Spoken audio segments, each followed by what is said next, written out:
kasihi, Shalom. Bertemu kembali dengan saya dalam khotbah online GPJ Anugerah Bermazmur Minggu 10 Oktober 2021. Mari kita bersama-sama merendahkan diri, meminta pertolongan Tuhan agar kita boleh mengerti apa yang Tuhan mau sampaikan hari ini melalui berita firman-Nya.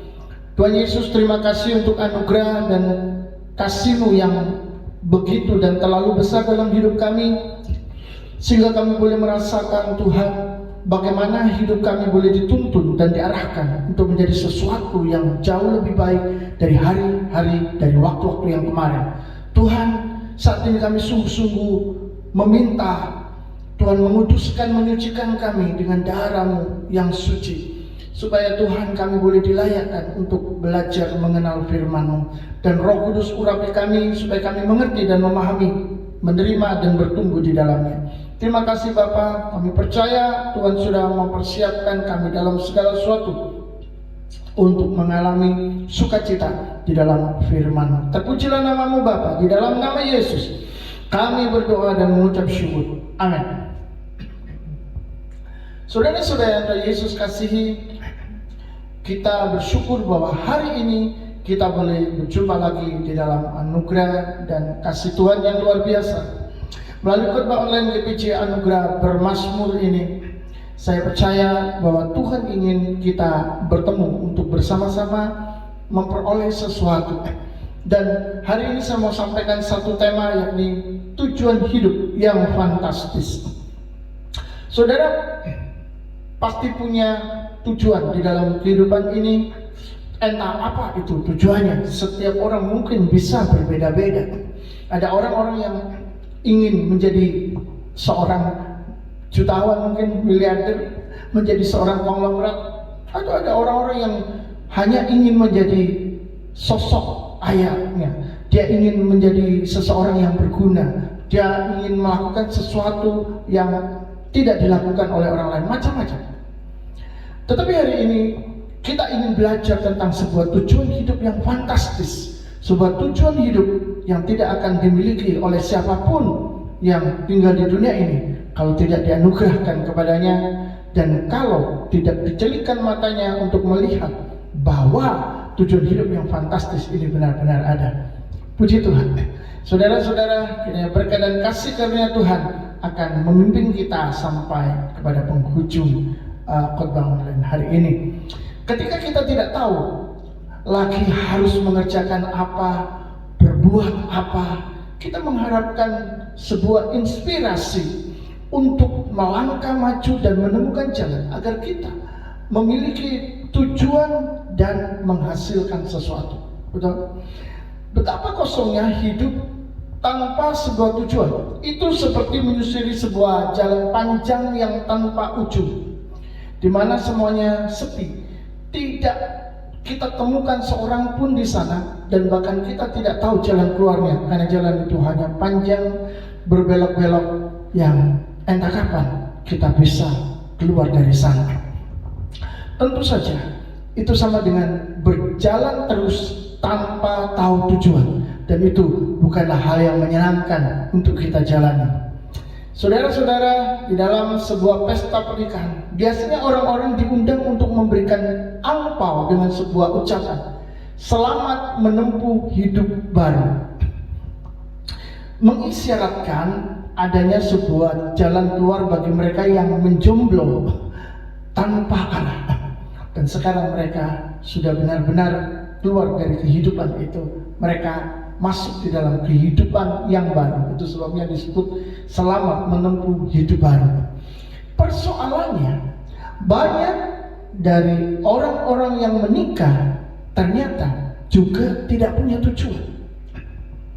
Ada yang menikah karena umurnya semakin tua, ada yang menikah karena dipaksa dijodohkan oleh orang tua, ada juga yang menikah karena hal-hal yang memaksa mereka melakukan itu tanpa mereka sendiri inginkan. Itu sebabnya saudara, kita melihat di sini bahwa tujuan mereka hanya untuk menikah sebenarnya, dan bukan untuk mencapai sesuatu di dalam pernikahan itu. Karena terpaksa. Dengan demikian kita melihat pentingnya sebuah tujuan di dalam kehidupan. Karena tujuan memberi arah dan kepuasan saat kita mencapainya. Hal itu sama seperti seorang pendaki gunung yang sampai di puncak. Mereka melupakan kelelahan mereka saat harus berjuang, bersusah payah menghadapi cuaca yang ekstrim, jalan yang terjal, dan bahaya-bahaya yang lain di jalan. Mereka menuliskan di dalam hatinya kemenangan, keberhasilan, dan cita-cita yang tercapai saat ada di ujung gunung, saat ada di puncak gunung maksud saya. Nah, saudara-saudara, pertanyaannya sekarang adalah, tetapi apakah itu berarti sudah mencapai tujuan hidup? Bukankah perjalanan hidup akan memberi pertanyaan dan pilihan akan tujuan hidup selanjutnya? Lalu apakah akhir dari tujuan hidup tersebut? Seseorang punya tujuan A, setelah dia dapatkan dia punya tujuan B, setelah selesai dia punya tujuan C, dan itu terus berulang.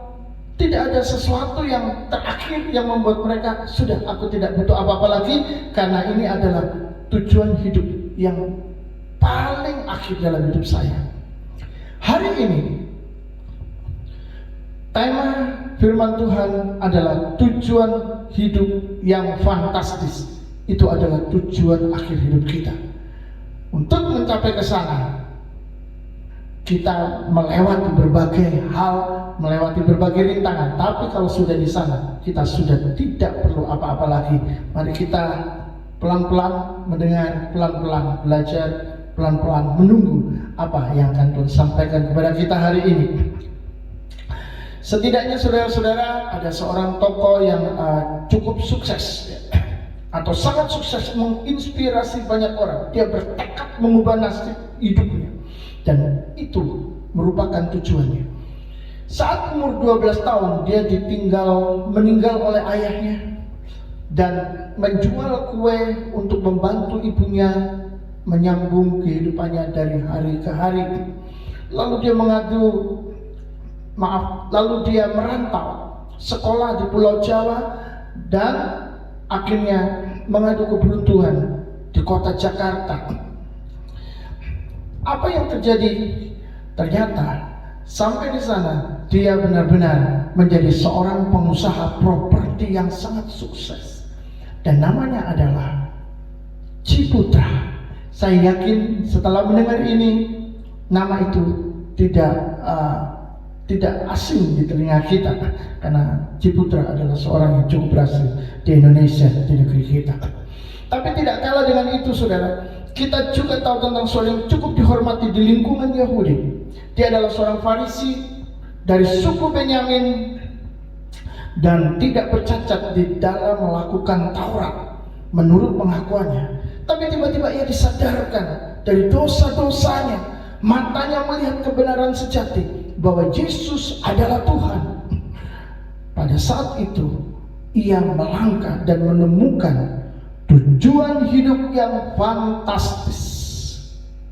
Dialah Paulus yang berkata di dalam 1 Korintus pasal 9 ayat 23 dan 26.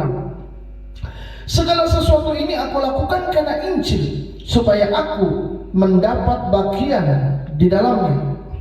Sebab itu aku tidak berlari tanpa tujuan, dan aku bukan petinju yang sembarangan saja memukul.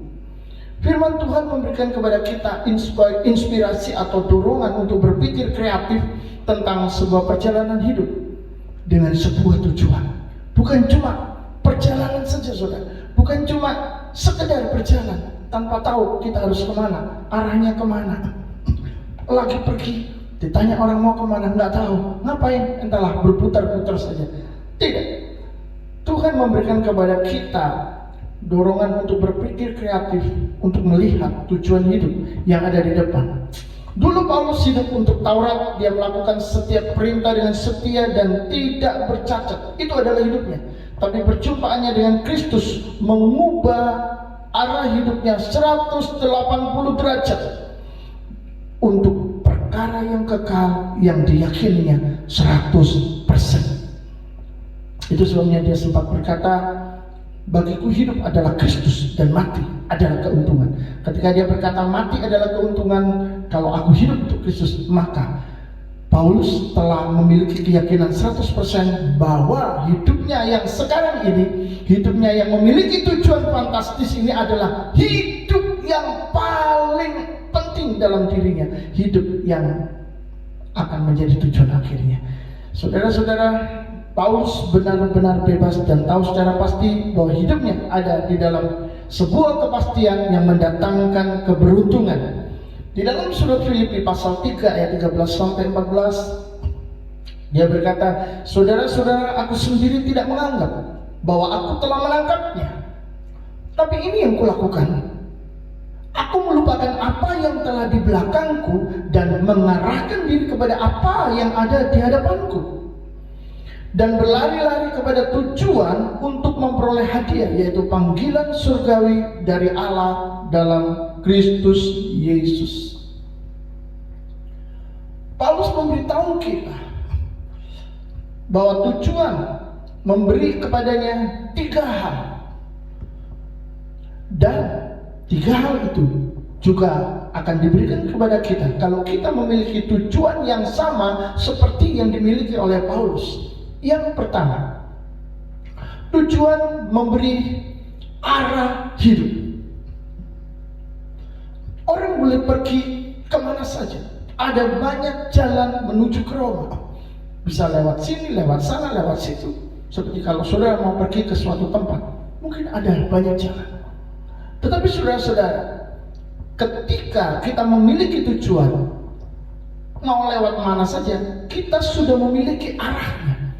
Arah mau kemana? Bukan sebuah arah yang terjadi secara kacau karena tidak tahu harus kemana. Kalau kita sudah punya tujuan, kita akan langsung menuju ke sana lewat jalan apa saja. Yang kedua, tujuan memberi dorongan meninggalkan kehidupan yang lama. Kita tahu bahwa Paulus memiliki kehidupan yang lama. Dia adalah seorang yang sangat religius, seorang yang hidup untuk Taurat benar-benar. Dia adalah seorang yang tekun, yang rajin, yang bersungguh-sungguh di dalam ajaran agamanya. Tetapi ketika bertemu Kristus, semuanya berubah. Agama sudah tidak lagi menjadi hal yang penting dalam hidupnya, karena dia bertemu dengan Tuhannya agama. Dia bertemu dengan Tuhannya kepercayaan. Dia bertemu dengan Tuhannya Taurat, dan dia menemukan Injil, sebuah berita kabar baik, yakni Kristus adalah Allah sendiri. Kristus adalah pribadi Allah sendiri yang memberikan kepadanya terang, memberikan kepadanya pencerahan yang mengubah arah dan tujuan kehidupannya. Dan itulah tujuan hidup yang fantastis. Ada banyak orang berputar-putar dengan kehidupannya yang lama, tetapi ketika menemukan Kristus, mereka mendapatkan arah hidup yang baru dan dorongan meninggalkan kehidupan lama untuk melangkahkan kaki menuju masa depan yang diberikan Tuhan kepadanya. Ini luar biasa. Saat itulah seseorang mendapatkan tujuan hidup yang fantastis, karena tujuan hidup awalnya adalah bersifat fana, sementara saja, tetapi dia beralih kepada tujuan hidup yang kekal. Inilah yang disebut dengan fantastis, spektakuler, luar biasa. Mari kita lihat sama-sama surat 1 Petrus pasal 1 ayat 9 dan 12. Karena kamu telah mencapai tujuan imanmu, yaitu keselamatan jiwamu. 12. Kepada mereka telah dinyatakan bahwa mereka bukan melayani diri mereka sendiri, tetapi melayani kamu dengan segala sesuatu yang telah diberitakan sekarang kepada kamu dengan perantaraan mereka, yang oleh Roh Kudus yang diutus dari surga, menyampaikan berita Injil kepada kamu, yaitu hal-hal yang ingin diketahui oleh malaikat-malaikat. Bagaimana tidak fantastis? Karena ternyata rahasia keselamatan di dalam Injil ini adalah sebuah rahasia yang ternyata ingin diketahui oleh para malaikat. Para malaikat tidak mengetahui rahasia keselamatan. Mereka tidak tahu bahwa Yesus datang ke dunia untuk menyelamatkan manusia. Dan itu sebabnya para malaikat kepo juga, saudara. Bukan cuma manusia yang kepo, para malaikat juga ingin tahu, tapi mereka tetap tidak bisa mengerti sampai semuanya selesai. Tujuan Paulus melakukan apa saja untuk Injil adalah tujuan hidup yang fantastis. Karena Paulus siap menghadapi banyak penderitaan dengan sukacita. Itu karena Paulus melihat tujuan hidupnya bukan hal kecil, tetapi hal yang luar biasa. Bagaimana dengan kita? Apakah tujuan kita juga sama seperti Paulus? Apakah kita juga telah memperoleh tujuan hidup seperti dia? Atau saudara-saudara ada yang merasa sudah memiliki tujuannya sendiri, jadi sudah tidak butuh lagi tujuan hidup yang fantastis lah, yang spektakuler lah, yang hebat, yang luar biasa. Saya punya tujuan hidup saya sendiri. Saya sudah enjoy, saya sudah senang, dan saya sudah bahagia dengan apa yang saya capai hari ini. Jadi untuk apa tujuan hidup seperti itu? Saudara-saudara, tujuan hidup yang fantastis ini beda dengan tujuan hidup pada umumnya, karena memiliki nilai kekal yang dasarnya adalah Injil. Apapun tujuan hidup saudara, apapun kesuksesan, mungkin itu popularitas, mungkin itu kekayaan, mungkin itu penghargaan yang luar biasa karena kepandaian, atau karena sudah telah menemukan sesuatu dan menjadi seperti ilmuwan. Apapun itu, semuanya hanya sementara, semuanya hanya fana. Tidak bisa itu dibawa mati, tidak bisa itu dibawa ke surga. Itu sebabnya tujuan hidup fantastis yang disampaikan oleh firman Tuhan hari ini adalah sebuah tujuan hidup yang bernilai kekal, yang tidak mungkin kita bisa dapatkan di dunia ini, dan kita tidak bisa mencapainya dengan kekuatan kita sendiri. Tapi ini ada, ini dianugerahkan, ini diberikan. Kejar, cari, dan dapatkan, dan saudara akan bahagia. Karena dasarnya dari semuanya adalah Injil. Dan ini sebuah berita yang penuh sukacita, sebuah berita, dan di dalamnya ada kabar baik, yakni Allah telah mengizinkan kita menerima dan mengalami semuanya itu, karena Yesus telah turun mati di atas kayu salib dan bangkit untuk kita. Saudara-saudara, banyak sekali kegiatan dan hobi manusia yang dasarnya adalah hanya untuk kesenangan belaka. Tapi Tuhan ingin kita fokus kepada perkara-perkara yang kekal, sehingga selalu ingat bahwa hidup bukan cuma hanya di dunia, tapi juga untuk di surga. Simpanan apakah yang kita punya di surga? Jika seumur hidup hanya perkara-perkara dunia yang kita kejar dan kita jadikan tujuan hidup kita, siapakah yang tahu akhir hidupnya? Saatnya mulai memikirkan perkara-perkara di atas, bukan cuma di bawah saja. Jadikan hidup kita berarti untuk Tuhan, bukan hanya untuk menjadi orang yang sukses di dunia, tapi menjadi orang yang berbahagia di dalam kemuliaan surga. Jika kita sukses untuk Tuhan, kaya untuk Tuhan, pintar untuk Tuhan, dan segala sesuatu yang kita bisa, yang kita punya untuk Tuhan, maka itu merupakan ciri seseorang yang telah mendapatkan tujuan hidupnya yang fantastis. Johnson lahir di desa miskin di Tiongkok Tenggara. Ayahnya pendeta Metodis, ibunya seorang buruh tani. Mereka sekeluarga bertubuh lemah dan sering sakit. Di usianya yang ke-18, Johnson mendapatkan beasiswa dan dia berlayar ke Amerika. Karena kecerdasannya, ia menjadi mahasiswa nomor 1 di Wesleyan University di Ohio. Saudara-saudara, untuk biaya hidup, ia menjadi seorang pembersih sampah dan pembersih mesin pabrik.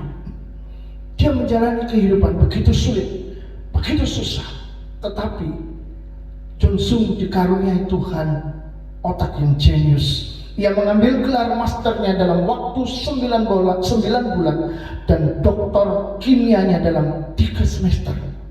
Luar biasa. Semua surat kabar Amerika Eropa menulis kejeniusan Johnson dan banyak perusahaan swasta menawarkan pekerjaan padanya. Tapi panggilan Tuhan berbeda dengan orang-orang pada umumnya. Dalam perjalanan hidupnya selanjutnya, Johnson ditangkap oleh Tuhan 10 Februari 1927. Ia bertobat. Selanjutnya ia kembali ke Cina untuk memberitakan Injil.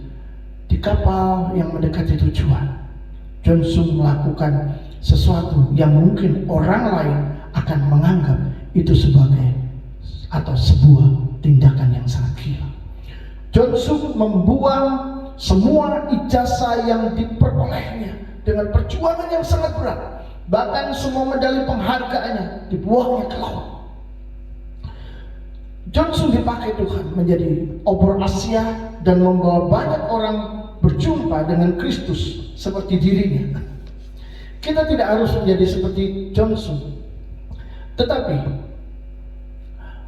meskipun kita tidak harus menjadi penginjil dan membuang semua ijazah di laut atau di tempat sampah, kita masih bisa melakukan sesuatu yang berbeda dengan orang-orang pada umumnya. Mengapa? Karena memang setiap kita memiliki panggilan dari Tuhan. Panggilan setiap orang jelas berbeda-beda.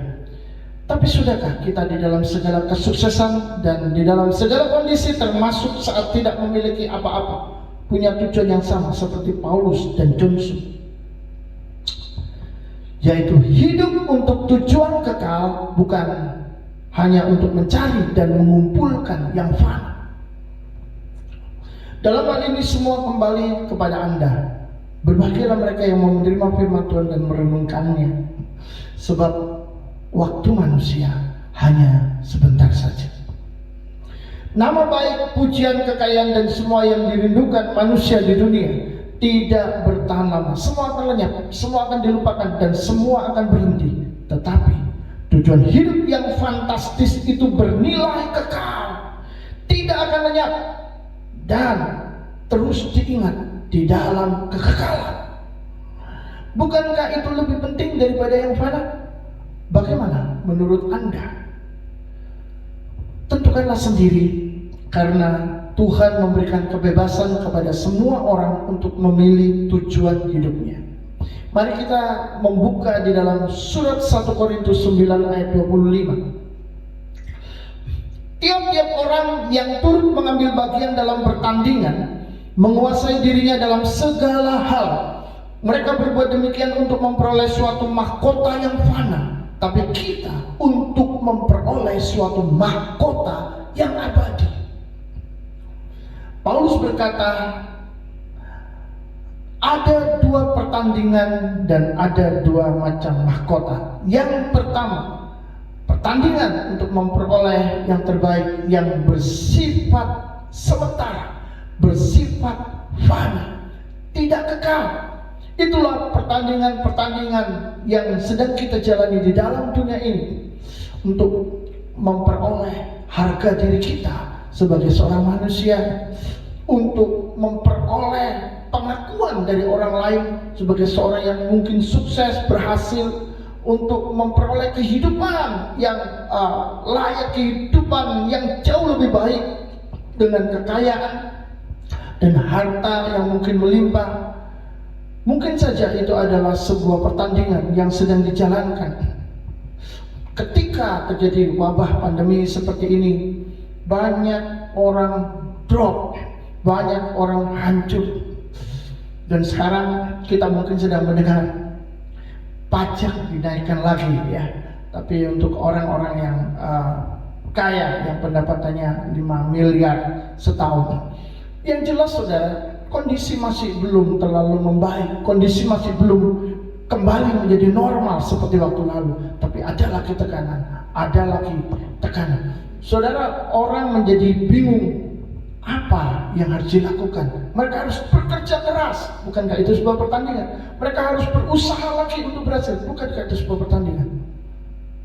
Paulus mengatakan, Kalau kamu menang di dalam pertandingan itu, kamu akan mendapatkan hadiah. Kamu akan mendapatkan mahkota. Tetapi itu hanya bersifat sementara saja. Tapi yang kedua, Paulus memberitahu ada pertandingan iman di dunia untuk mengejar perkara-perkara yang di atas, yaitu hadiah surgawi, mahkota kekal yang disediakan Tuhan bagi kita. Dan saudara-saudara, tentu saja untuk pertandingan yang kedua, untuk mahkota yang kedua ini, sifatnya adalah kekal untuk selama-lamanya, tidak bisa hilang, tidak bisa luntur, tidak bisa rusak. Tetapi itu akan menjadi milik kita dan identitas kita di surga. Apakah kita adalah seorang yang berhasil, yang sungguh-sungguh sukses di sana? Semua kembali kepada kita masing-masing. Jadi saudara, mantapkanlah tujuan hidup saudara saat ini. Karena di luar sana banyak orang tumbang. Maaf, di masa pandemi ini banyak orang meninggal, banyak orang pulang, dan kita tidak tahu kapan giliran kita. Itu sebabnya jangan terlambat untuk merespon panggilan Tuhan agar tidak menyesal di kemudian hari. Amin. Tuhan memberkati. Bila renungan kita hari ini boleh memberi kepada kita pengertian, memberikan kepada kita hikmat untuk memilih tujuan hidup. Saya mau tujuan hidup yang fantastis. Bagaimana dengan Anda?